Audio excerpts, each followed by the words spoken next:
পরিবহন খাতে চাঁদাবাজি অনেকটা কমলেও সেই অনুযায়ী নিত্যপণ্যের দাম কমেনি, বিশেষ করে সবজি ও মাছের দাম। বিক্রেতারা বলছেন, আওয়ামী সরকারের পতনের পর অন্তর্বর্তীকালীন সরকার দায়িত্ব নিলে পরিবহনের চাঁদা নেওয়া কমে। শিক্ষার্থী ও বিভিন্ন সংস্থার বাজার তদারকির কারণে দাম কিছুটা কমে। এখনও কোনো তদারকি না থাকায় পণ্যের বাড়তি দামের প্রবণতা আছে। এছাড়া দেশের বিভিন্ন জায়গায় বন্যার কারণে সবজির দাম কমছে না। 50 টাকার ওপরে বেশিরভাগ সবজির দাম। পেঁয়াজ বিক্রি হচ্ছে 120 টাকা কেজি, আলু 60 টাকা, করলা 80 টাকা, বেগুন 100 টাকা, পটল 50, টমেটো 160 টাকা কেজিতে বিক্রি হচ্ছে। ব্রয়লার মুরগি গত সপ্তাহের থেকে 10 টাকা বেড়ে বিক্রি হচ্ছে 180 টাকা কেজিতে।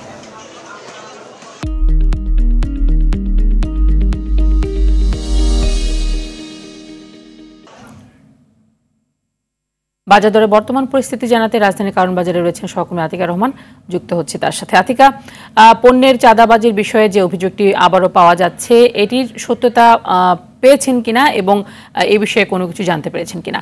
একই সাথে জানাবেন যে পণ্যের দরদাম নিয়ে ক্রেতা বিক্রেতাদের মধ্যে কেমন প্রতিক্রিয়া দেখছেন?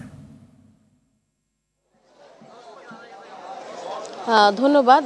আসলে আওয়ামী লীগ সরকারের পতনের পর কিন্তু অন্তর্বর্তী সরকার যখন দায়িত্ব নেয় তখন কিন্তু শিক্ষার্থীরা বিভিন্ন বাজারে গিয়ে বাজার মনিটরিং করেছেন এবং ভোক্তা অধিকার সহ বিভিন্ন যে সংস্থা রয়েছে সরকারের, তারা কিন্তু মনিটরিং করেছে এবং তখন যেটি শোনা গিয়েছিল যে পরিবহন সেক্টরে চাঁদাবাজি মানে অনেকখানি প্রায় কমে যাওয়ার কারণে কিন্তু সবজি সহ অন্যান্য যে পণ্যের দাম সেগুলো হচ্ছে কমেছে। কিন্তু বেশ কিছুদিন যাওয়ার পর প্রায় 1 মাস হয়ে গেছে অন্তর্বর্তী সরকারের দায়িত্ব নেওয়া হয়েছে, এর মধ্যে কিন্তু এই মনিটরিংটা কমে গেছে। এই কারণে বিক্রেতারা বলছে যে বাজারে যেহেতু এখন তদারকি হচ্ছে না, এই কারণে কিন্তু এখন পণ্যের দাম আর একটু বেড়েছে। আর এই যে বলা হচ্ছে চাঁদাবাজি পরিবহন ক্ষেত্রে অনেকখানি কমে গেছে, কিন্তু বাজার যে সিন্ডিকেট রয়েছে এবং বাজারে বিভিন্ন জায়গায় নীরবভাবে চাঁদাবাজি হচ্ছে। আমরা যদিও ওইভাবে সুনির্দিষ্ট কোনো প্রমাণ পাইনি, কিন্তু বিক্রেতারা 2-3 জনের সঙ্গে আমরা কথা বলেছি, তারা বলেছে যে আসলে নীরবভাবে কিছু জায়গায় চাঁদাবাজি আছে, এই কারণে তাদের পণ্যপ্রতি বিভিন্ন যে আছে তারা কিন্তু সেটি দাম একটু বেশি রাখছে।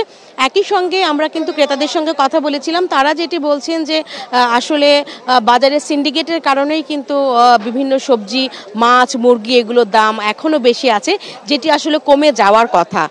আর একই সঙ্গে বলে রাখি যে আসলে মানে বিভিন্ন জেলায় যে বন্যা হচ্ছে, এই বন্যার কারণেও কিন্তু পরিবহনে মানে বিভিন্ন জায়গা থেকে সবজি একটু কম আসছে, এ কারণেও দাম বাড়ছে বলে বিক্রেতারা বলছেন। এবং আমরাও দেখছি যে আমরা আসলে বাজারে কিন্তু পণ্যের সরবরাহ বেশ ভালোই দেখছি, কিন্তু বিক্রেতারা বলছেন যে বন্যার কারণে অনেক জায়গা থেকে সবজি কম আসছে, এ কারণে সবজির দাম আসলে বেশি।